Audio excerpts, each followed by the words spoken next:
قل يا أهل الكتاب تعالوا إلى كلمة سواء بيننا وبينكم ألا نعبد إلا الله ولا نشرك به شيئا إلى آخره। এদিকে তাকান। আল্লাহ পাক বলেন, নবী আপনি ডাক দেন যারা কিতাব আল্লাহ দাবি করে, হে আহলে কিতাবরা এদিকে আসো। আমি বাইরের দেশগুলোতে যখন ঘুরি, আহলে কিতাব যারা দাবি করে ওদেরকে আমি জিজ্ঞাসাও করেছি। এদিকে তাকান।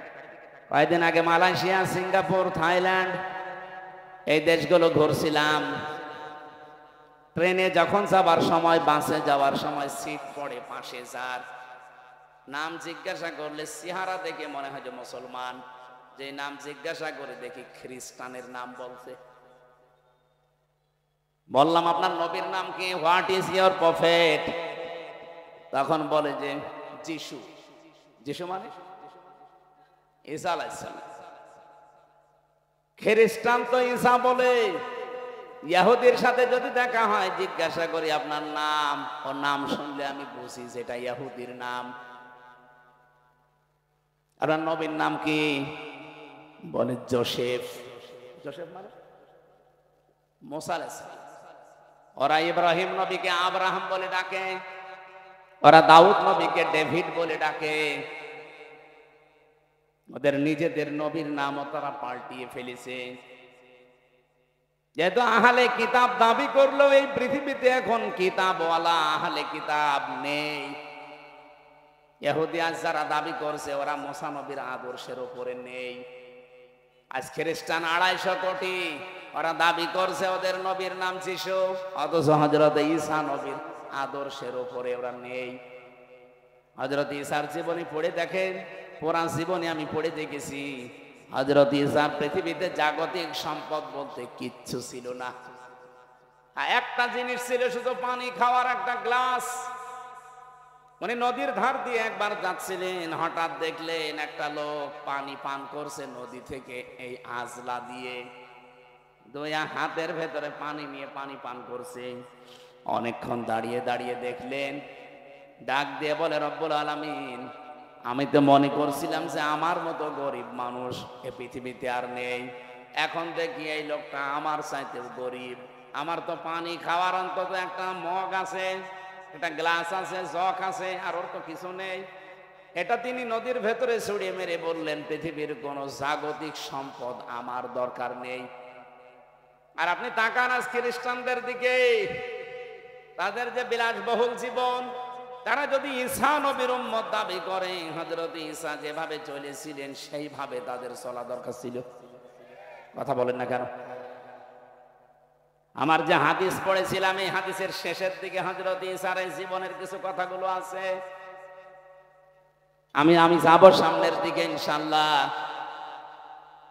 আমি যে কথা এখন বলতে চাই, বাংলাদেশের মানুষ আমরা 92% যেহেতু মুসলমান, অন্য ধর্মের মানুষগুলোকে আমরা বাদ দিলাম, ওই 8% বাদ, 92% তো আমরা।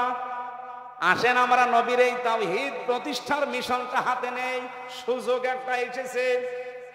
আসেন একবারে আমরা সবাই এক জায়গায় এই 3টা কথাকে মেনে নেওয়ার চেষ্টা করি। 1 নম্বরে আল্লাহ না'বুদা ইল্লাল্লাহ, আজকে থেকে আমরা আল্লাহ বাদে আর কারো ইবাদত করব না। বাংলাদেশ জামাত ইসলামীর শ্রদ্ধাভাজন আমিরে জামাত সেদিন কিন্তু এই যে কোন জেলায় তিনি গিয়েছিলেন, ময়মনসিংহ। উনি ময়মনসিংহে অনেকগুলো আলেমের হাত এভাবে উঁচা করেছে, আপনারা ভিডিও দেখেছেন। এভাবে ডাক দিয়ে বললেন, আমাদের আল্লাহ এক, আমাদের রাসূল এক, আমাদের কোরআন এক, আমরা আর পার্থক্য থাকতে চাই না, আমরা সবাই এক। আপনি তাওহীদ প্রতিষ্ঠার জন্য এইভাবেই চালিয়ে যেতে হবে কাজ, কিন্তু পদ্ধতি আল্লাহ কোরআনে দিয়েছেন 3টা। আমরা যেহেতু সবাই যারা হাত তুলছে এখানে আল্লাহ ছাড়া কারো ইবাদত করতে আমরা রাজি আছি, 1 নম্বরে আমরা ঠিক আছি। কি কথা বলেন না কেন? হ্যাঁ, কিছু মানুষ হয়তো ভুল ক্রমে অন্যের ইবাদত করে। কি এই এলাকায় আসে কিনা আমি জানি না, রাজশাহী বিভাগে এটা কম আছে। রাজশাহী, খুলনা, বরিশাল এগুলোতেও শয়তানরা আসে না। ওরা সব আস্তানা গেড়েছে সিলেট আর চট্টগ্রাম আর ময়মনসিংহ বিভাগে। কারণ ওই সমস্ত বিভাগগুলোতে শিরিকও বেশি, বেদাতও বেশি, এবার এবাদতও বেশি। এই যে আমার গিয়াসউদ্দিন তাহেরি ভাই, আমি নাম বলতাম না, মনে চলে এসেছে তাই। উনি যে এবাদত করে, জিকির একটা এবাদত না? উনি জিকির করে কি আল্লাহর নামে। কিছুক্ষণ যদি আল্লাহর নামে করেও বলবে দেখেন ইয়া আলী বাবা, শাহ আলী বাবা, কেল্লা বাবা, ফতে বাবা, এমনকি আগলা বাবা, পাগলা বাবাও জিকির হচ্ছে। আমার প্রশ্ন হচ্ছে, আল্লাহর পরিবর্তে যে নামগুলো বললেন এগুলো জিকির করা জায়েজ না হারাম? কোথায় আছে? কোরআনে আছে, কোরআনে আছে, কিন্তু কোথায় আছে এখন যদি বলি ওর পেটে বোম মারলো বলতে পারবে না। আছে, সূরা আরাফে আছে, 9 নাম্বার পারা, 13 নাম্বার পৃষ্ঠা, 4 নাম্বার লাইনের 180 নাম্বার আয়াতে আছে, ওয়ালিল্লাহিল আসমাউল হুসনা ফাদউহু বিহা ওয়াদারুল্লাযীনা ইউলহিদুনা ফি আসমাই। আল্লাহ পাক বলেন আমার অনেক সুন্দর সুন্দর নাম আছে। এই যে আল্লাহর নাম আমরা অনেকে এখানে জানি, স্যারকে যদি জিজ্ঞাসা করি কয়টা বলেন তো, আল্লাহর নাম কয়টা? 99টা জানি। এটা কায়দায় পড়েছিল ছোটবেলায়, আমরাও পড়েছি। তাফসিরে ফি জিলালিল কোরআনে আল্লাহর নাম পেয়েছি 5000। যদিও আমরা সবগুলো এখন অনেকে জানি না।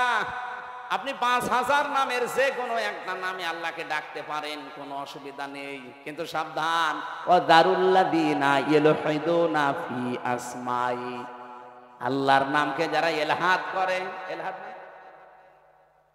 পরিবর্ধন করে ফেলা, উলট পালট করে ডাকা, পাল্টিয়ে ফেলা।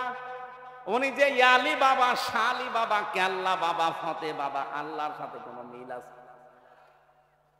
ওরা নামই পাল্টিয়ে ফেলেছে। এজন্য আল্লাহ বলেন আমার নাম যারা পাল্টিয়ে ডাকে, উলট পালট করে দেয়, আমার নাম বাদ দিয়ে অন্য কাউকে ডাকে, তাদের সাথে তোমরা ডাকবা না।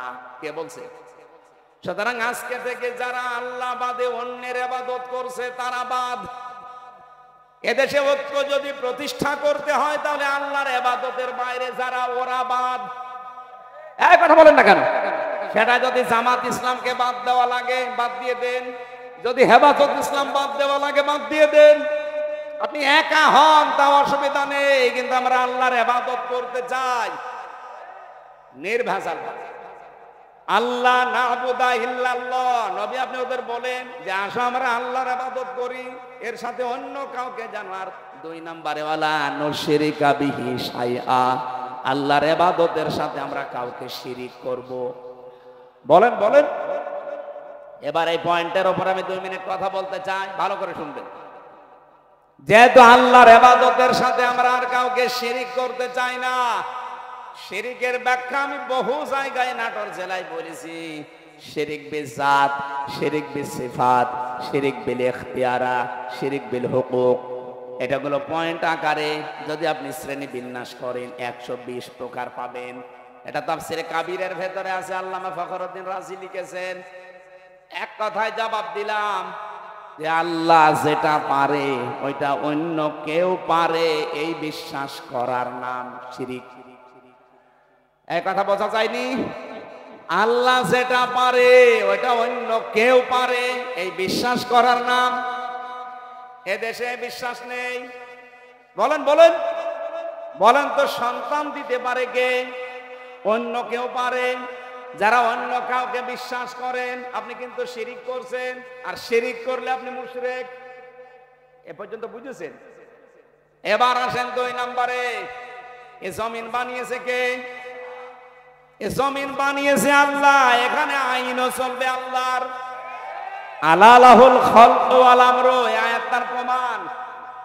সুতরাং আল্লাহর এই জমিনে যারা অন্যের আইন এখানে প্রতিষ্ঠা করার জন্য চেষ্টা করেন, এর জন্য দল করেন, এর জন্য আপনি মিছিল মিটিং করেন, এর জন্য ভোট করেন, টাকা পয়সা খরচ করেন, আপনি শিরিক করছেন।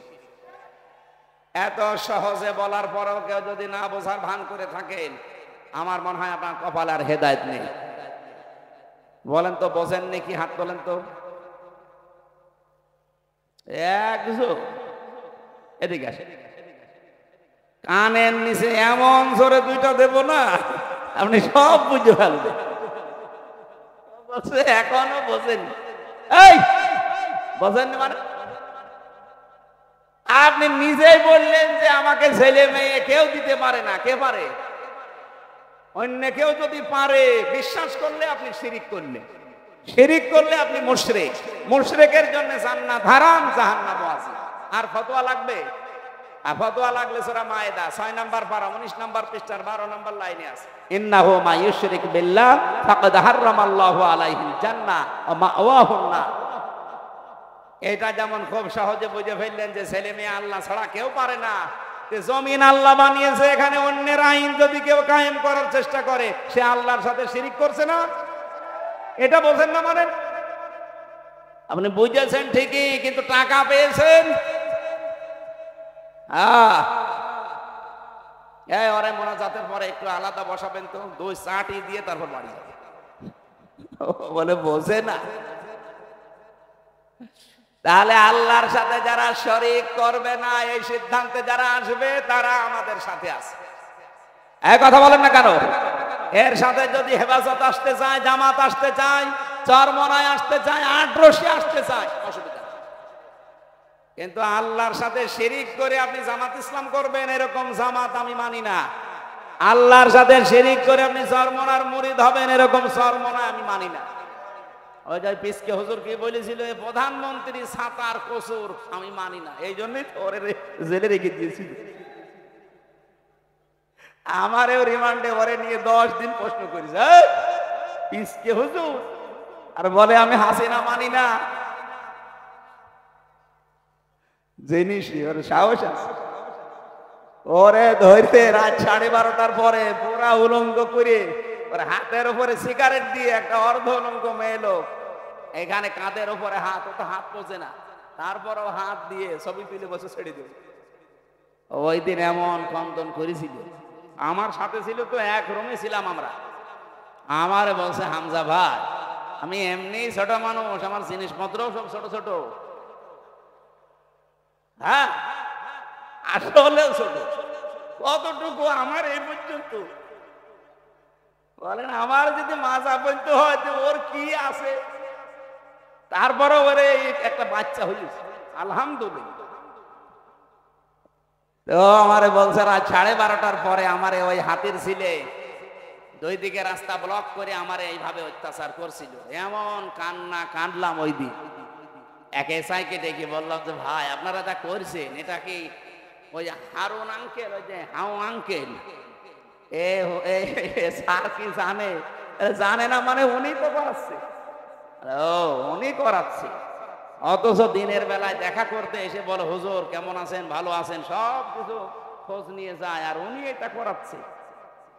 আমারে যেভাবে উলঙ্গ করেছে আল্লাহ যেন ওনারও উলঙ্গ করে। ঠিক ছোট হুজুরের তো হয়তো ছোট জিনিস দেখা যায়নি, কিন্তু হারুন আঙ্কেলের 3 ইঞ্চি। কয় ইঞ্চি? ওইটা হয়তো 4-5 জন এসআই দেখেছিল, আর এরটা সারা দুনিয়া দেখেছে। কয় ইঞ্চি? মহিলারা পর্যন্ত জিকির করে 3 ইঞ্চি 3 ইঞ্চি। আলেমদের বরদোয়া লেগে গেছে। কোথায় আছে সে আল্লাহর ওলি? আও আঙ্কেল, আপনাদের এই নাটোরের বাগাতিপাড়া, লালপুরে 17, 18, 19, 20 এই সমস্ত বছরগুলোতে বহুবার এসেছি, কিন্তু কোরআনের কথা আমারে বলতে দেয়নি। এই বকুল সাহেব আর আজাদ সাহেব, এই আজাদ না, আর এক আজাদ আছে, সে 2টা এখন পালিয়েছে। আমার আগে যিনি কথা বলছিলেন কে আমি জানি না, উনি ওই যে আল্লাহর ক্ষমতার উপরে অহংকার যারা করে তাদের পরিণতি কি এই বিষয়ে টাচ দিচ্ছিলেন, আমি হালকা শুনছিলাম। এই জন্য আমরা যেন অহংকার সামনে না করি ভাই। সূরা নমলের 52 নাম্বার আয়াতটা পড়লে আমার কাছে এই বাংলাদেশের সাথে একেবারে খাপের খাপ মিলে যায়। আল্লাহ পাক বলেন ফাতিলকা বুয়ুতুহুম খাবিয়াতাম বিমা যালামু, এই সেই ঘরগুলো, আল্লাহ যেন এভাবে আঙ্গুল দিয়ে দেখাচ্ছে এই সেই আজাদের ঘর, এই সেই বকুলের ঘর, এই সেই হানিফের ঘর, এই সেই ডিলুর ঘর। এখন যদি বলেন হানিফ, ডিলু, আজাদ, বকুলের নাম কোথায় আছে, এদিকে আসেন আপনাকে দেখাচ্ছি। আমি দেখাতে পারবো, দরকার আমি তাফসীর দেখব, কারণ এখানে বাইতুন নেই, বয়ুত, বহু বচন।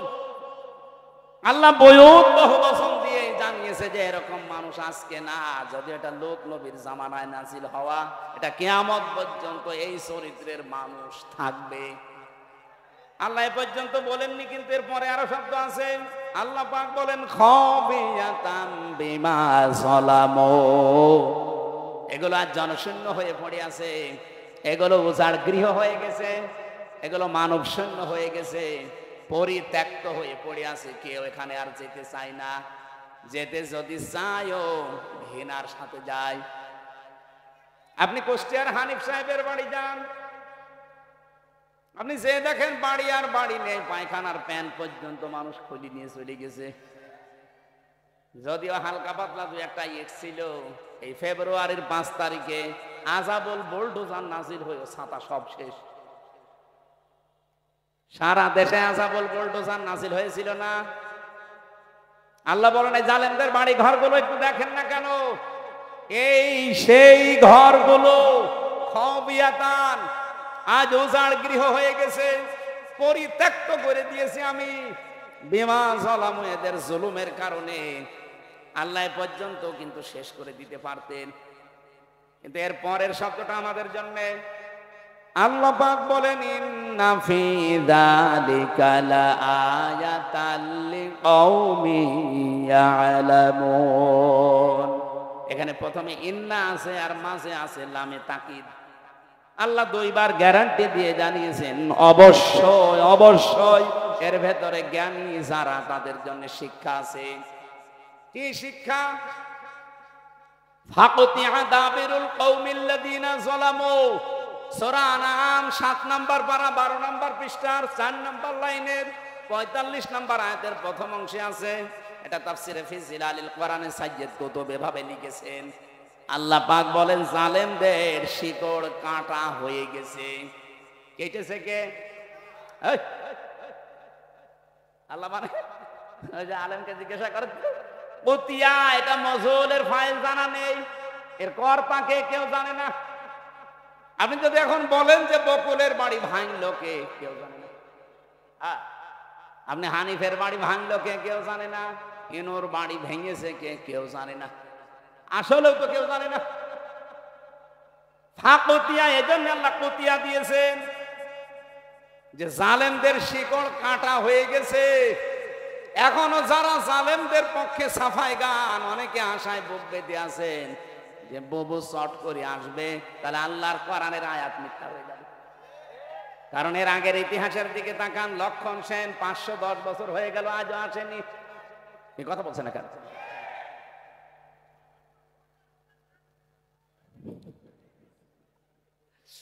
আমি যতগুলো দেখলাম ইতিহাস, একটাও ফিরে আসেনি। আশরাফ ঘানি, বাশার আল আসাদ, এই কথা বলছে না কেন? এই জন্য আশায় যারা বুক বেঁধেছেন ও গুড়ে বালি, ওটা বাদ দেন। ওটা বিশ্বাস করে বসে থাকলে কোরআনের আয়াত পাল্টিয়ে যাবে। আল্লাহ বলেন জালেমদের শিকড় কাটা হয়ে গেছে। আপনি জোড়া দেবেন কি করে? কেটেছে কে, তাই তো কেউ জানে না। আর একজন বলছে আল্লাহ। আপনি আমগাল বললেন কেন? আল্লাহ কাটেনি, কে কেটেছে কেউ জানে। আপনি চিন্তা করতে পারেন এটা কি, কোন ইউনিয়ন? এটা লালপুর। লালপুর ইউনিয়ন পরিষদের দারোয়ান থেকে সংসদ পর্যন্ত থরে থরে জালেমদের সব সাজানো ছিল। আমি রিমান্ডে 10 প্রকার মানুষ পেয়েছিলাম। 10 প্রকারই ওদের মামলার আয়ু, ওদের যে মামলার প্রসিকিউটর সে ওদের, বিচারপতি যে বিচার করবে রায় দেবে সে ওদের, যে জজ রিমান্ড ডাকবে সে ওদের, যারা রিমান্ডে প্রশ্ন করবে তারা ওদের, যে ঘরের ভেতরে নিয়ে টর্চার করবে সেইটা ওদের, যে রায় দেবে সে ওদের। আমার পক্ষে কে আছে? আরে ভাই আল্লাহ তো আছে, একজন আছে, উকিল। একটা উকিল দাঁড়ায় তো ওর কথা শুনলেও চলে, না শুনলেও চলে। এই ছিল দেশের বিচার ব্যবস্থা। আর মানুষকে শোনায় তো আমরা ন্যায় বিচার কায়েম করছি।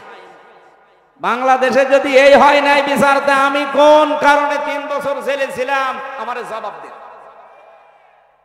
আমারে আপনারা মামলা দিয়েছিলেন যে আমি নাকি আনসারুল্লাহ বাংলা টিমের প্রধান। কি ও ছাতা ও জীবনে জানি আনসারুল্লাহ বাংলা টিম কি ও ছাতা জানি না, অথচ আমারে প্রধান বানিয়েছে। জেলের ভেতরে যাওয়ার পরে একজনের সাথে দেখা হয়েছে, ও 17 বছর জেলে আছে। ওর নাম আব্দুল মতিন, ও আছে আল্লাহ দলের প্রধান সারা বাংলাদেশে। বললাম ভাই আপনি তো আল্লাহ দলের সভাপতি, সেক্রেটারি কে? বলছে আমার সেইদি। আপনি সভাপতি, আপনার সেইদি সেক্রেটারি, আর কে নেই? এই দেশে জঙ্গি ছিল।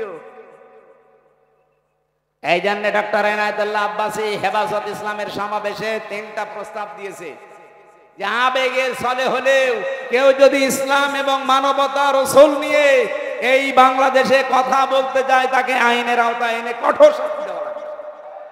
এটা আমরা চাই না। আপনি অধিকারের নাম নিয়ে রাসূলকে গালি দেবেন, আল্লাহর কোরআনের আয়াত বিকৃত করবেন, এটা আর সামনে যেন না হয়, আইন পাস করা লাগবে। 2 নম্বরে উনি বলেছিলেন এই দেশে যারা নবীকে বিশ্ব নবী শেষ নবী মানে নাই, কাদিয়ানি যারা, এদেরকে রাষ্ট্রীয়ভাবে অমুসলিম ঘোষণা করা লাগবে। শোনেননি এটা? কথা বলছেন এখানে। আমরা এই দাবির পক্ষে আছি না? কোরআনে কারিমের শুধু এক আয়াতের 4 ভাগের 1 ভাগ, মা কানা মুহাম্মাদুন আবা আহাদিম মির রিজালিকুম ওয়ালাকির রাসূলুল্লাহ, এই পর্যন্ত ঠিক। এই কথা বলেন না কেন? এখানে আমরা চাই খুব তাড়াতাড়ি এই মানুষগুলোকে আপনারা পাবনায় পাঠান। আমি কয়েকদিন আগে গিয়েছিলাম হেমায়েতপুরে দেখার জন্য, যে দেখি পাগল এখন আর অত বেশি নেই। জিজ্ঞাসা করলাম একজনকে, বলছে হুজুর এখন প্রায় ভালো হয়ে যায়, পাঠিয়ে দেয়। কয়েকজন আছে, আমার তো মনে হচ্ছে নতুন কিছু পাগলের আমদানি হচ্ছে, এদের পাঠানো দরকার, নয়তো এরা এই কথা লিখলো কি করি? আপনি কিভাবে কি সাক্ষী জোগাড় করবেন? আপনি নিজেই বলেন। এটা পাগলের মাথায় তো এই চিন্তা আসা ঠিক না। 2 নম্বরে তারা লিখেছে দেহ আমার, সিদ্ধান্ত আমার। এটা কোরআনে কারিমের পুরা বিরোধী। আল্লাহ পাক বলেন আলা লাহুল খালাক ওয়াল আমরু তাবারাকাল্লাহু রাব্বুল আলামিন। সৃষ্টি যার, সিদ্ধান্ত তার। কথা বলেন না কেন? আপনি কোন সাহসে বললেন যে দেহ আমার, সিদ্ধান্ত আমার? এ দেহ আপনার কে বলেছে? আমি এখন 33 বছর বয়সে আছি, 34 বছর বয়স আগে বলেন তো আমার অস্তিত্ব ছিল? আমির হামজা না, আমার মা বাবার তো বিয়েও হয়নি 35 বছর আগে। তার মানে উল্লেখ করার মতো আমি আর কিছু ছিলাম না। হামজা তো দূরের কথা, আমাকে পর্যন্ত নিয়ে এসে বসিয়েছেন যিনি, তিনি কে? নেই থেকে হামজা পর্যন্ত যিনি বানিয়েছে আস্তে আস্তে করে, তার নাম আরবিতে বলা হয় রব। তার বিয়াতু শাইই ইলা কামালিহি শাইআন ফাশাইআন। নেই থেকে তারবিয়াতের মাধ্যমে একটার পরে একটা সিস্টেম পাল্টিয়ে যিনি তোমাকে পূর্ণতায় পৌঁছিয়ে দেয়, তিনি হচ্ছে রব, আমরা যাকে আল্লাহ বলি। সুতরাং যারা এই কথা লিখেছেন তাদের তো ঈমান নেই। আর কোরআনে কারিমের সূরা আরাফের 54 নম্বর আয়াতের পুরা বিরুদ্ধে এই কথা যে দেহ আমার, সিদ্ধান্ত আমার। আপনি আল্লাহর সাথে বিদ্রোহ করেছেন, আপনি বেঈমান হয়ে গেছেন। এই নারী কমিশনে যারা আছে এদেরকে যদি তাওবা করানো না হয়, এই মানুষগুলো যদি নতুন করে মুসলমান না হয়, ঘোষণা দিয়ে গেলাম আজকে রেকর্ড হচ্ছে, এদের একজনও যদি মারা যায় এদের জানাজাও জায়েজ নেই, কবরে দেওয়াও জায়েজ নেই। তারা জানাজা পড়াবো কি দিয়ে আমি, আর কবরে দেব কি বলে? বিসমিল্লাহি ওয়া আলা মিল্লাতি রাসূলিল্লাহ, এ পুরা কথাটাই তো মিথ্যা হয়ে যাবে যে আল্লাহর নামের উপরে, রসুলের আদর্শের উপরে রেখে গেলাম। কই? আপনি তো আল্লাহর নামেও নেই, রসুলের আদর্শেও নেই, এই কথা বলছেন না কেন? এই জন্য আপনাকে আমি রাখবো কি করে? আপনার জন্য আমি মিথ্যাবাদী হব? কি কথা বলেন না কেন ভাই? আমি আপনার জন্য মিথ্যাবাদী হব? এই জন্য আপনাকে কবরে দেওয়াও ঠিক হবে না, জানাজাও ঠিক হবে না। আপনারা একটা কাজ করা যায় না, আপনারা হিন্দুদের মতো পুড়িয়ে ফেললেও হবে না, কারণ হিন্দুরা তো মানবে না। আপনারা করব কি? কুকুর দিয়ে খাওয়ানো লাগবে। ডক্টর আহমদ শরীফ ঢাকা বিশ্ববিদ্যালয়ের এক শিক্ষক, ও বলেছিল আল্লাহ বলতে কেউ নেই। ছাত্ররা জিজ্ঞাসা করছে, স্যার আপনি এই কথা বললেন? যা বলেছি, যা দেখি না তা বিশ্বাস করি না, এই জন্য ইসলাম ধর্ম আমি মানি না। তাহলে হিন্দু ধর্ম মানেন? বলছে না, ও ধর্ম আমি মানি না। তাহলে আপনি যদি মুসলমান দাবি না করেন, হিন্দু দাবি না করেন, আপনাকে তো পোড়ানোও যাবে না, কবরে দেওয়াও যাবে না, কি করব? বলছে আমার লাশটা ঢাকার মেডিকেল কলেজে দিয়ে দিও। ছাত্র ছাত্রীরা আমার লাশ কেটে গবেষণা করবে, শিক্ষা পাবে। মারা যাওয়ার পরে অ্যাম্বুলেন্সে করে নিয়ে গেছে ঢাকা ভার্সিটিতে, ঢাকা মেডিকেলে। মেডিকেলের মুসলমান ছাত্র ছাত্রী যারা, তারা মিছিল আরম্ভ করেছে, জানে না এই নাস্তিকের লাশ আমরা এখানে ঢুকতে দেব না, কারণ যে আল্লাহকেই মানে না, ওরে কেটে আমরা কি পাবো? ওর নাপাক শরীর যেন এখানে না ঢোকে। অ্যাম্বুলেন্সের ড্রাইভার চিন্তা করছে, ভার্সিটির ছেলে মেয়েরা ও না জানি খেপে গেলে আমার গাড়িতে যদি আগুন লাগিয়ে দেয়, ও মরা শয়তানের সাথে আমি জীবিত মানুষও পড়ে যাব। দরকার নেই ভিক্ষা, আগে কুকুর সামলা, দে গাড়ি ঘুরিয়ে টান। এখন ঢাকা মেডিকেল নেয়নি, হিন্দুদের মতো পুড়িয়ে ফেলা হয়নি, মুসলমানের কবরে দেওয়া হয়নি। কি হয়েছে? জীবনের শেষ ইতিহাস আমি পড়ে দেখেছি, হয়তো ওকে ডাস্টবিনে ফেলে দেওয়া হয়েছে, কুকুরে শ্রীগালি খেয়েছে। আহ্বান জানাচ্ছে, যদি কপালে হেদায়েতের মতো কিছু থাকে আপনি ফিরে আসবেন, আর যদি একেবারে আবু জেহেলের মতো হয়ে যান, এ দোয়ায়ও কাজ হবে না। আমরা বলছিলাম কি, একটা একটা করে আল্লাহর আইন গুলো যারা পাল্টিয়ে, আপনাদের নিজেদের জীবনেও ক্ষমতা নেই, আপনার পেছনে কারা রাঘব বোয়াল আছে। ডক্টর মোহাম্মদ ইউনূসকে আহ্বান জানাবো, এগুলো ধরেন, না হলে এই ভুল সিদ্ধান্তের কারণে ইসরায়েলের মতো, আমেরিকার মতো যদি দাবানল একবার চলে ওঠে বাংলাদেশে, শুধুমাত্র বন জঙ্গলের দাবানল না, মুসলমানদের দাবানল সামাল দেওয়া যাবে না।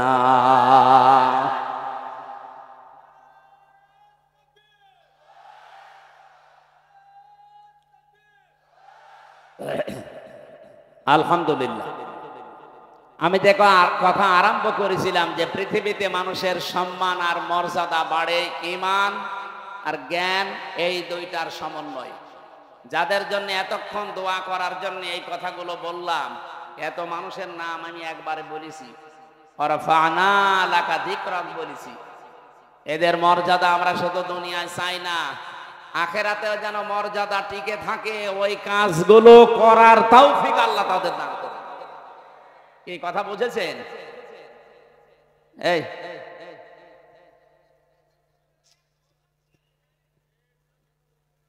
এই আপনারা এখানে আসেন, আসেন, আসেন। দরুদ আর সালাম পাঠ করছে আমাদের নবী, মানবতার মহান শিক্ষক মুহাম্মদুর রাসূলুল্লাহ সাল্লাল্লাহু আলাইহি ওয়াসাল্লামের প্রতি, যার মিশন আর ভিশন ছিল এই পৃথিবীতে তিনটা। আমরা যেহেতু নবীর উম্মত দাবি করছে, এখানে আমার মনে হয় অন্য ধর্মের লোক নেই, আছে? যদি থাকেন তো একজন, আপনাদেরকে ওয়েলকাম জানাচ্ছি। আমরা যেহেতু সবাই এখানে দাবি করছি আমরা নবীর উম্মত, নবীর যা কাজ ছিল আমাদের মিশন আর ভিশন ওইটা হওয়া দরকার। বিশ্ব নবীর এই পৃথিবীতে প্রথম মিশন ছিল তাওহীদ প্রতিষ্ঠা করা। আমার মনে হয় বাংলাদেশকে আল্লাহ যে জায়গায় এখন এনে দিয়েছে, এই জায়গাতে তাওহীদ প্রতিষ্ঠার একটা সুযোগ আল্লাহ তৈরি অলরেডি করে দিয়েছে। এখন এটা করার জন্য সিস্টেম গুলো কি কি? ১৫০০ বছর আগে আল্লাহ সিস্টেমটা জানিয়েছেন সূরা আলে ইমরান ৩ নম্বর পারা ১৭ নম্বর পৃষ্ঠার ২ নম্বর লাইনের ৬৪ নম্বর আয়াতে আছে। এটা আমার রেকর্ড হচ্ছে বলে বললাম। সারা পৃথিবীতে এখন বিশেষ করে বাংলাদেশে যারা আমরা আছি, এখানে আল্লাহ তিনটা পদ্ধতি জানিয়েছেন, এই তিনটা পদ্ধতি সামনে আমাদের এখনই অ্যাপ্লাই করা দরকার। قل يا أهل الكتاب تعالوا إلى كلمة سواء بيننا وبينكم ألا نعبد إلا الله ولا نشرك به شيئا إلى آخره। এদিকে তাকান। আল্লাহ পাক বলেন, নবী আপনি ডাক দেন যারা কিতাব আলো দাবি করে, হে আহলে কিতাবরা এদিকে আসো। আমি বাইরের দেশগুলোতে যখন ঘুরি, আহলে কিতাব যারা দাবি করে ওদেরকে আমি জিজ্ঞাসা করেছি। এদিকে তাকান। কয়েকদিন আগে মালয়েশিয়া, সিঙ্গাপুর, থাইল্যান্ড এই দেশগুলো ঘুরছিলাম। ট্রেনে যখন যাবার সময়, বাসে যাওয়ার সময় সিট পড়ে পাশে যার নাম জিজ্ঞাসা করলে চেহারা দেখে মনে হয় যে মুসলমান, যে নাম জিজ্ঞাসা করে দেখি খ্রিস্টানের নাম বলছে। বললাম আপনার নবীর নাম কি? What is your prophet? তখন বলে যে যিশু। যিশু মানে ঈসা আলাইহিস সালাম। খ্রিস্টান তো ঈসা বলে।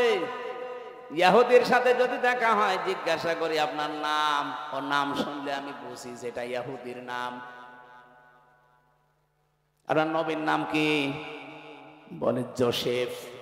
জোসেফ মানে মুসা আলাইহিস সালাম। ওরা ইব্রাহিম নবীকে আব্রাহাম বলে ডাকে, ওরা দাউদ নবীকে ডেভিড বলে ডাকে। ওদের নিজেদের নবীর নামও তারা পাল্টিয়ে ফেলেছে।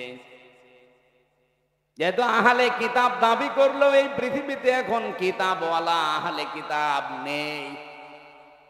ইহুদি আজ যারা দাবি করছে ওরা মুসা নবীর আদর্শের উপরে নেই। আজ খ্রিস্টান 250 কোটি, ওরা দাবি করছে ওদের নবীর নাম যিশু, অথচ হযরত ঈসা নবীর আদর্শের উপরে ওরা নেই।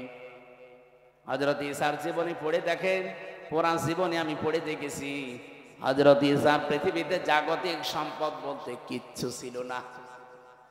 একটা জিনিস ছিল, শুধু পানি খাওয়ার একটা গ্লাস। উনি নদীর ধার দিয়ে একবার যাচ্ছিলেন, হঠাৎ দেখলেন একটা লোক পানি পান করছে নদী থেকে এই আজলা দিয়ে। দুই হাতের ভেতরে পানি নিয়ে পানি পান করছে। অনেকক্ষণ দাঁড়িয়ে দাঁড়িয়ে দেখলেন, ডাক দিয়ে বলে, রব্বুল আলামিন, আমি তো মনে করছিলাম যে আমার মতো গরিব মানুষ এ পৃথিবীতে আর নেই। এখন দেখি এই লোকটা আমার চাইতেও গরিব। আমার তো পানি খাওয়ার অন্তত একটা মগ আছে, একটা গ্লাস আছে, জগ আছে, আর ওর তো কিছু নেই। এটা তিনি নদীর ভেতরে ছড়িয়ে মেরে বললেন, পৃথিবীর কোন জাগতিক সম্পদ আমার দরকার নেই। আর আপনি তাকান আজ খ্রিস্টানদের দিকে, তাদের যে বিলাসবহুল জীবন, তারা যদি ঈসা নবীর উম্মত দাবি করে, হযরত ঈসা যেভাবে চলেছিলেন সেইভাবে তাদের চলা দরকার ছিল। কথা বলেন না কেন? আমার যে হাদিস পড়েছিলাম, এই হাদিসের শেষের দিকে হযরত ঈসার এই জীবনের কিছু কথাগুলো আছে। আমি যাব সামনের দিকে ইনশাআল্লাহ। আমি যে কথা এখন বলতে চাই, বাংলাদেশের মানুষ আমরা 92% যেহেতু মুসলমান, অন্য ধর্মের মানুষগুলোকে আমরা বাদ দিলাম, ওই 8% বাদ, 92% তো আমরা। আসেন আমরা নবীর এই তাওহীদ প্রতিষ্ঠার মিশনটা হাতে নেই, সুযোগ একটা এসেছে। আসেন একবারে আমরা সবাই এক জায়গায় এই তিনটা কথাকে মেনে নেওয়ার চেষ্টা করি। 1 নম্বরে আল্লাহ না'বুদা ইল্লাল্লাহ, আজকে থেকে আমরা আল্লাহ বাদে আর কারো ইবাদত করব না। বাংলাদেশ জামাত ইসলামীর শ্রদ্ধাভাজন আমিরে জামাত সেদিন কিন্তু এই যে কোন জেলায় তিনি গিয়েছিলেন, ময়মনসিংহ। উনি ময়মনসিংহে অনেকগুলো আলেমের হাত এভাবে উঁচা করেছে, আপনারা ভিডিও দেখেছেন। এভাবে ডাক দিয়ে বললেন, আমাদের আল্লাহ এক, আমাদের রাসূল এক, আমাদের কোরআন এক, আমরা আর পার্থক্য থাকতে চাই না, আমরা সবাই এক। আপনি তাওহীদ প্রতিষ্ঠার জন্য এইভাবেই চালিয়ে যেতে হবে কাজ, কিন্তু পদ্ধতি আল্লাহ কোরআনে দিয়েছেন 3টা। আমরা যেহেতু সবাই যারা হাত তুলছে এখানে আল্লাহ ছাড়া কারো ইবাদত করতে আমরা রাজি আছি, তাহলে 1 নম্বরে আমরা ঠিক আছি। কি কথা বলেন না কেন? কিছু মানুষ হয়তো ভুল ক্রমে অন্যের ইবাদত করে, কি এই এলাকায় আসে কিনা আমি জানি না, রাজশাহী বিভাগে এটা কম আছে। রাজশাহী, খুলনা, বরিশাল এগুলোতেও শয়তানরা আসে না, ওরা সব আস্তানা গেড়েছে সিলেট আর চট্টগ্রাম আর ময়মনসিংহ বিভাগে। কারণ ওই সমস্ত বিভাগগুলোতে শিরিকও বেশি, বেদাতও বেশি, এবার এবাদতও বেশি। এই যে আমার গিয়াসউদ্দিন তাহেরি ভাই, আমি নাম বলতাম না, মনে চলে এসেছে তাই, উনি যে এবাদত করে, জিকির একটা এবাদত না? উনি জিকির করে কি আল্লাহর নামে, কিছুক্ষণ যদি আল্লাহর নামে করে, ও বলবে দেখেন ইয়া আলী বাবা, শাহ আলী বাবা, কেল্লা বাবা, ফতে বাবা, এমনকি আগলা বাবা, পাগলা বাবাও জিকির হচ্ছে। আমার প্রশ্ন হচ্ছে, আল্লাহর পরিবর্তে যে নামগুলো বললেন এগুলো জিকির করা জায়েজ না হারাম? কোথায় আছে? কোরআনে আছে, কোরআনে আছে, কিন্তু কোথায় আছে এখন যদি বলি ওর পেটে বোম মারলো বলতে পারবে না। আছে, সূরা আরাফে আছে, 9 নাম্বার পারা, 13 নাম্বার পৃষ্ঠা, 4 নাম্বার লাইনের 180 নাম্বার আয়াতে আছে, ওয়ালিল্লাহিল আসমাউল হুসনা ফাদউহু বিহা ওয়াদারুল্লাযীনা ইউলহিদুনা ফি আসমাই। আল্লাহ পাক বলেন আমার অনেক সুন্দর সুন্দর নাম আছে। এই যে আল্লাহর নাম আমরা অনেকে এখানে জানি, স্যারকে যদি জিজ্ঞাসা করি কয়টা বলেন তো, আল্লাহর নাম কয়টা? 99টা জানি। এটা কায়দায় পড়েছিল ছোটবেলায়, আমরাও পড়েছি। তাফসিরে ফি জিলালিল কোরআনে আল্লাহর নাম পেয়েছি 5000। যদিও আমরা সবগুলো এখন অনেকে জানি না। আপনি 5000 নামের যে কোনো একটা নামে আল্লাহকে ডাকতে পারেন, কোনো অসুবিধা নেই। কিন্তু সাবধান, ওয়াদারুল্লাযীনা ইউলহিদুনা ফি আসমাই, আল্লাহর নামকে যারা ইলহাদ করে, ইলহাদ পরিবর্ধন করে ফেলা, উলট পালট করে ডাকা, পাল্টিয়ে ফেলা। উনি যে ইয়ালি বাবা, শালি বাবা, কেল্লা বাবা, ফতে বাবা, আল্লাহর সাথে কোনো মিল আছে? ওরা নামই পাল্টিয়ে ফেলেছে। এই জন্য আল্লাহ বলেন আমার নাম যারা পাল্টিয়ে ডাকে, উলট পালট করে দেয়, আমার নাম বাদ দিয়ে অন্য কাউকে ডাকে, তাদের সাথে তোমরা ডাকবা না। কে বলছে? সুতরাং আজকে থেকে যারা আল্লাহ বাদে অন্যের ইবাদত করছে তারা বাদ। এদেশে ঐক্য যদি প্রতিষ্ঠা করতে হয় তাহলে আল্লাহর ইবাদতের বাইরে যারা, ওরা বাদ। এই কথা বলেন না কেন? সেটা যদি জামাত ইসলামকে বাদ দেওয়া লাগে বাদ দিয়ে দেন, যদি হেফাজত ইসলাম বাদ দেওয়া লাগে বাদ দিয়ে দেন। আপনি একা হন তাও অসুবিধা নেই, কিন্তু আমরা আল্লাহর ইবাদত করতে চাই নির্ভেজাল। আল্লাহ না'বুদা ইল্লাল্লাহ, নবী আপনি ওদের বলেন যে আসো আমরা আল্লাহর ইবাদত করি, এর সাথে অন্য কাউকে যেন আর 2 নম্বরে ওয়ালা নুশরিকা বিহি শাইআ, আল্লাহর ইবাদতের সাথে আমরা কাউকে শিরিক করব। বলেন বলেন। এবার এই পয়েন্টের উপর আমি 2 মিনিট কথা বলতে চাই, ভালো করে শুনবেন। যেহেতু আল্লাহর ইবাদতের সাথে আমরা আর কাউকে শিরিক করতে চাই না, শিরিকের ব্যাখ্যা আমি বহু জায়গায় নাটোর জেলায় বলেছি। শিরিক বিল জাত, শিরিক বিল সিফাত, শিরিক বিল ইখতিয়ারা, শিরিক বিল হুকুক, এটাগুলো পয়েন্ট আকারে যদি আপনি শ্রেণী বিন্যাস করেন 120 প্রকার পাবেন। এটা তাফসিরে কাবীরের ভেতরে আছে, আল্লামা ফখরুদ্দিন রাজি লিখেছেন। এক কথায় জবাব দিলাম যে আল্লাহ যেটা পারে ওইটা অন্য কেউ পারে, এই বিশ্বাস করার নাম শিরিক। এই কথা বোঝা যায়নি? আল্লাহ যেটা পারে ওইটা অন্য কেউ পারে, এই বিশ্বাস করার নাম।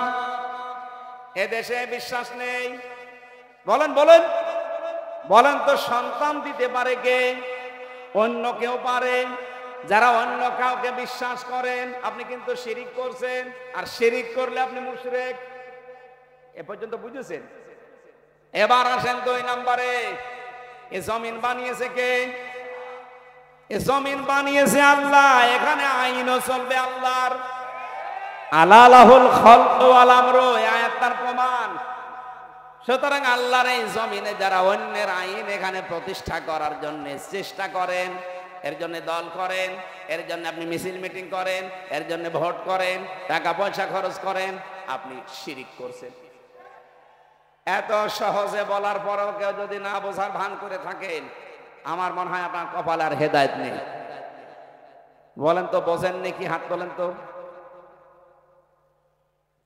একজন এদিকে আসে, কানের নিচে এমন জোরে দুইটা দেব না, আপনি সব বুঝে ফেলবেন। এখনো বোঝেন? এই বোঝেন মানে আপনি নিজেই বললেন যে আমাকে ছেলে মেয়ে কেউ দিতে পারে না। কে পারে? অন্য কেউ যদি পারে, বিশ্বাস করলে আপনি শিরিক করলেন। শিরিক করলে আপনি মুশরিক। মুশরিকের জন্য জান্নাত হারাম, জাহান্নাম ওয়াজিব। আর ফতোয়া লাগবে? আর ফতোয়া লাগলে সূরা মায়েদা 6 নম্বর পারা 19 নম্বর পৃষ্ঠার 12 নম্বর লাইনে আছে, ইন্নাহু মা ইউশরিক বিল্লাহ ফাকাদ হারামাল্লাহু আলাইহিল জান্নাহ ওয়া মাওয়াহুন নার। এটা যেমন খুব সহজে বুঝে ফেললেন যে ছেলে মেয়ে আল্লাহ ছাড়া কেউ পারে না, জমিন আল্লাহ বানিয়েছে, এখানে অন্যের আইন যদি কেউ কায়েম করার চেষ্টা করে সে আল্লাহর সাথে শিরিক করছে না। এটা বলছেন না? মানে আপনি বুঝেছেন ঠিকই, কিন্তু টাকা পেয়েছেন। এই ওরে মোনাজাতের পরে একটু আলাদা বসাবেন তো, 2 চাটি দিয়ে তারপর বাড়ি যাবে। বলে বোঝে না। তাহলে আল্লাহর সাথে যারা শরীক করবে না, এই সিদ্ধান্তে যারা আসবে তারা আমাদের সাথে আছে। এই কথা বলেন না কেন? এর সাথে যদি হেফাজত আসতে চায়, জামাত আসতে চায়, চরমনায় আসতে চায়, আটরশি আসতে চায়, অসুবিধা নেই। কিন্তু আল্লাহর সাথে শিরিক করে আপনি জামাত ইসলাম করবেন, এরকম জামাত আমি মানি না। আল্লাহর সাথে শিরিক করে আপনি চরমনার মুরিদ হবেন, এরকম চরমনা আমি মানি না। ওই যে পিসকে হুজুর কি বলেছিল, প্রধানমন্ত্রী ছাতার কসুর আমি মানি না, এই জন্যই ওরে জেলে রেখে দিয়েছিল। আমারেও রিমান্ডে ওরে নিয়ে 10 দিন প্রশ্ন করেছে, পিসকে হুজুর, আর বলে আমি হাসিনা মানি না। জিনিসই ওর সাহস আছে।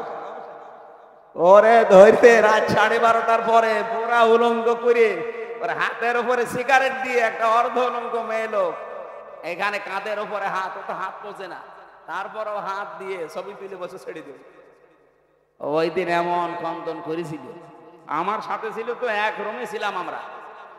আমারে বলছে, হামজা ভাই আমি এমনি ছোট মানুষ, আমার জিনিসপত্র সব ছোট ছোট। হ্যাঁ আসলেও ছোট।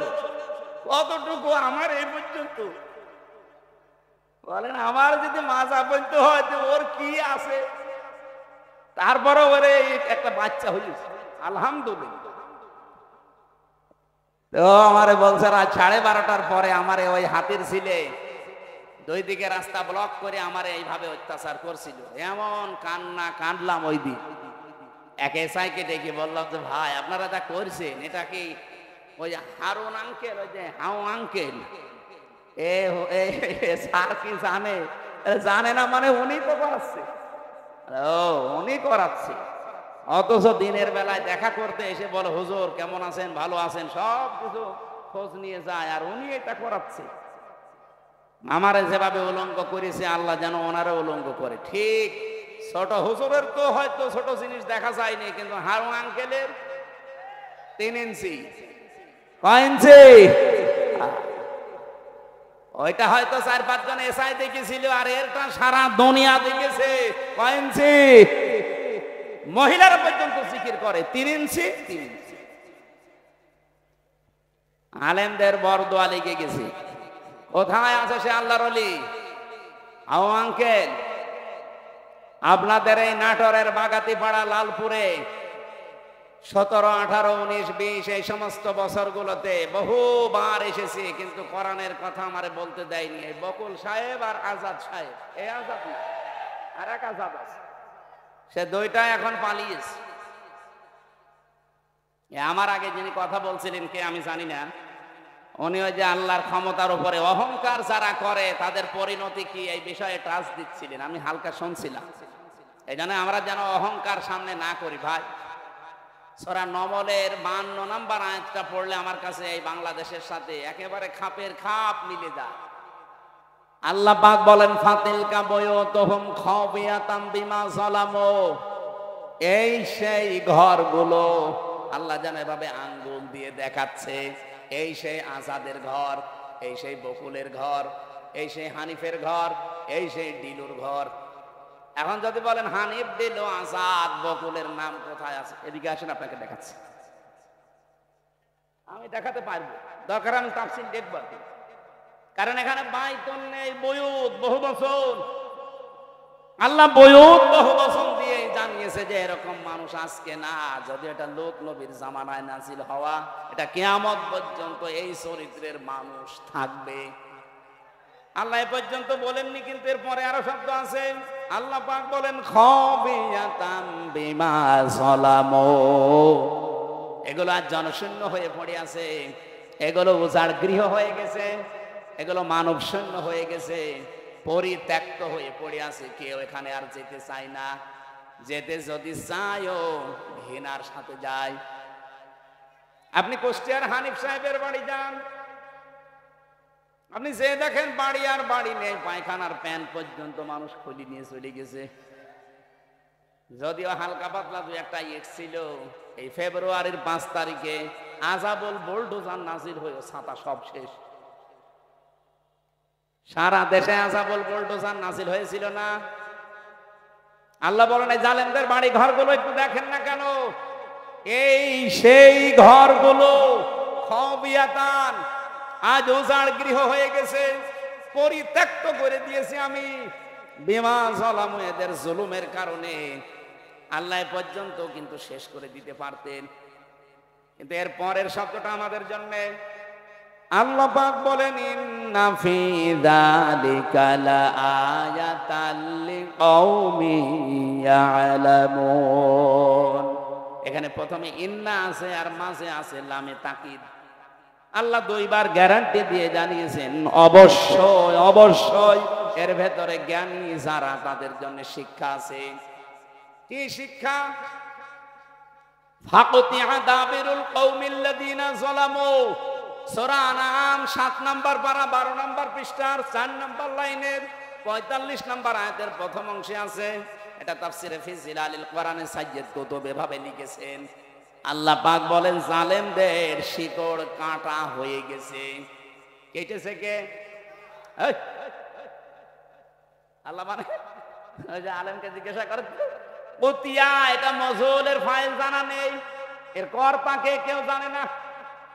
আপনি যদি এখন বলেন যে বকুলের বাড়ি ভাঙলো কে, কেউ জানে না। আপনি হানিফের বাড়ি ভাঙলো কে, কেউ জানে না। ইনুর বাড়ি ভেঙেছে কে, কেউ জানে না। আসলেও তো কেউ জানে না। ফাকুতিয়া, এজন্য আল্লাহ কুতিয়া দিয়েছেন যে জালেমদের শিকড় কাটা হয়ে গেছে। এখনো যারা জালেমদের পক্ষে সাফাই গান, অনেকে আশায় বুক বেঁধে আছেন যে ববু চট করে আসবে, তাহলে আল্লাহর কোরআনের আয়াত মিথ্যা হয়ে যাবে। কারণ এর আগের ইতিহাসের দিকে তাকান, লক্ষণ সেন 510 বছর হয়ে গেল, আজও আসেনি। এই কথা বলছে না কেন?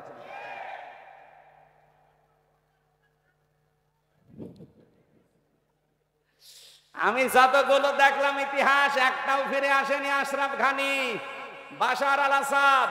এই কথা বলছে না কেন? এই জন্য আশায় যারা বুক বেঁধেছেন ও গুড়ে বালি, ওটা বাদ দেন। ওটা বিশ্বাস করে বসে থাকলে কোরআনের আয়াত পাল্টিয়ে যাবে।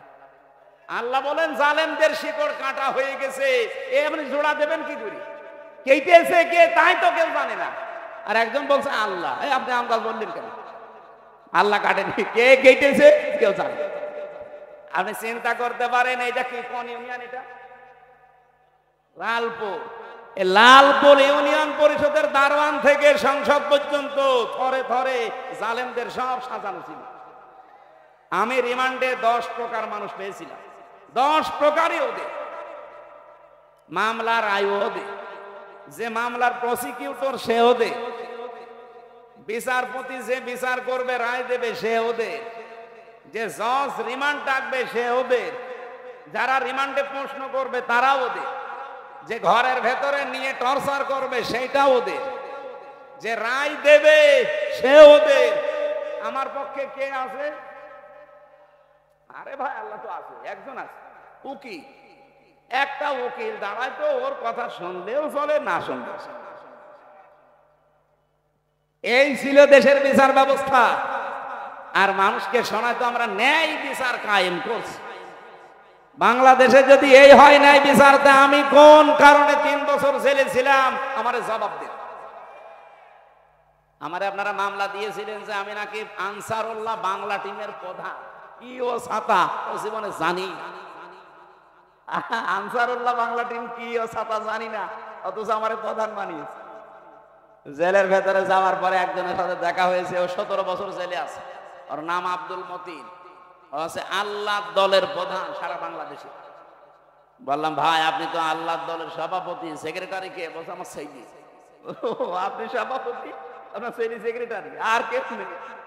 এই দেশে জঙ্গি ছিল। এই জন্য ডক্টর এনায়েতুল্লাহ আব্বাসী হেফাজত ইসলামের সমাবেশে 3টা প্রস্তাব দিয়েছে যে আবেগে চলে হলেও কেউ যদি ইসলাম এবং মানবতা রাসূল নিয়ে এই বাংলাদেশে কথা বলতে যায়, তাকে আইনের আওতায় এনে কঠোর শাস্তি দেওয়া লাগবে। এটা আমরা চাই না। আপনি অধিকারের নাম নিয়ে রাসূলকে গালি দেবেন, আল্লাহর কোরআনের আয়াত বিকৃতি করবেন, এটা আর সামনে যেন না হয়, আইন পাশ করা লাগবে। 2 নম্বরে উনি বলেছিলেন এই দেশে যারা নবীকে বিশ্ব নবী শেষ নবী মানে নাই, কাদিয়ানি যারা, এদেরকে রাষ্ট্রীয়ভাবে অমুসলিম ঘোষণা করা লাগবে। শোনেননি এটা? কথা বলছেন না কেন? আমরা এই দাবির পক্ষে আছি না? কোরআনে কারিমের শুধু এক আয়াতের 4 ভাগের 1 ভাগ, মা কানা মুহাম্মাদুন আবা আহাদিম মির রিজালিকুম ওয়ালাকির রাসূলুল্লাহ, এই পর্যন্ত ঠিক। ভিতরে একজন উনি জীবনে 1 ওয়াক্ত নামাজ পড়েননি, একটা রোজা রাখেননি, জীবনে একটা দিন পর্দায়ও থাকেননি, তারপরেও তাকে আল্লাহ সালাম দিয়েছেন, জীবিত অবস্থায় সালাম পাঠিয়েছেন এবং জান্নাতে ঘর বানিয়ে তার জন্য পাঠিয়েছেন। একটাই মাত্র কারণ, তার পুরা জীবন পড়ে আমি পেয়েছি। কারণ এই বিধানগুলো উনি মানতে পারেননি কেন? এগুলো নাযিল হয়েছিল তার ইন্তেকালের পরে, এই জন্য তিনি মানতে পারেননি। তিনি জীবনে কোনোদিন একটা সেকেন্ডের জন্য স্বামীর মনে দুঃখ দেননি। এ কারণে আল্লাহ খুশি হয়ে তাকে সালাম পাঠিয়েছেন। আপনাদেরকেও বলছি, দুনিয়ায় নামাজ পড়েন, রোজা রাখেন, কালো বোরকা পরেন, স্বামীর যে হক, মর্যাদা, সম্মান, এটা রক্ষা করে দুনিয়ায় চলার চেষ্টা করেন। আল্লাহ খাদিজাতুল কুবরার সাথে যেন জান্নাতুল ফেরদাউসে জায়গা করে দেন। আপনারা কয়েকটা প্রশ্ন দিয়েছেন, আমরা প্রশ্নের কয়েকটা, ইমাম যদি জর্দা বিড়ি তামাক খায়, তার পেছনে নামাজ পড়লে নামাজ হবে কি? নামাজ হওয়ার জন্যে যে 13টা শর্ত আছে, নামাজ ভাঙার কারণ আছে 19টা, নামাজের ফরজ 13টা, 14টা ওয়াজিব। এগুলো যদি কেউ ঠিক রাখে, এই তামাক খাওয়া, জর্দা খাওয়া, বিড়ি খাওয়া, এগুলো কি ওই 14টার ভেতরে 13টার ভেতরে পড়ে? যদি পড়ে থাকে ওনার পেছনে নামাজ হবে না, আর যদি না পড়ে তাহলে অসুবিধা নেই। লালপুর উপজেলা চেয়ারম্যান এবং সদস্য সচিব সাবেক জনাব হারুনুর রশিদ পাপ্পু ভাই কই এসেছে? এত প্রশ্ন এখন দিচ্ছেন কেন? পাপ্পু সাহেব বসেন, তারা তোমরা ঈমান আনো, তাতে জানাজিল করেছি, আর যার সমর্থন আছে তোমরা তা অস্বীকার করো না। কি একই সূরা বাকারার 41 নম্বর আয়াত, কি এর ব্যাখ্যা করবো এখন সময় নেই। কালকে মাহফিল আছে লালপুরে, বাগাতিপাড়া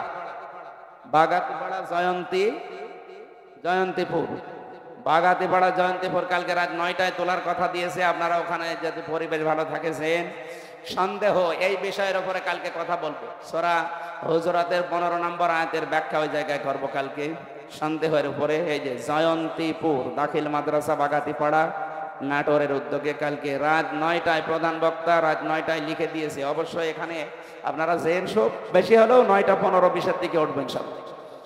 আজকের মতো আমরা এখানেই শেষ করছি। এই 3টা মিশন আর ভীষণ জীবনে বাস্তবায়ন করার আহ্বান জানি। আল্লাহুম্মা আমিন। লা ইলাহা ইল্লা আনতা সুবহানাকা ইন্নী কুনতু মিনাজ জালিমিন। রব্বুল আলামিন, লালপুরের দিকে তাকাও, হাজার হাজার বান্দা বান্দি আমরা নবীর জীবনের 3টা মিশন আর ভীষণ শুনেছি, এগুলো আমাদের জীবনেও সেট করে দাও। মাহফিলের সম্মানিত সভাপতি আল্লাহ তাআলা আমার আসাদ ভাইকে কবুল করো। এ মাহফিলের প্রধান অতিথি শ্রদ্ধাভাজন শিক্ষককে কবুল করে নাও। রফিকুল ইসলাম সাহেব, মুকুল সাহেবকে মঞ্জুর করো। আল্লাহ তাআলা বিএনপির সদস্য সচিব সাবেক আমার বড় ভাই হারুনুর রশিদ বাপ্পু ভাই এসেছে, তার মা বাবাকে মাফ করে দাও, তার জীবনের অপরাধগুলো ক্ষমা করে জায়গাগুলো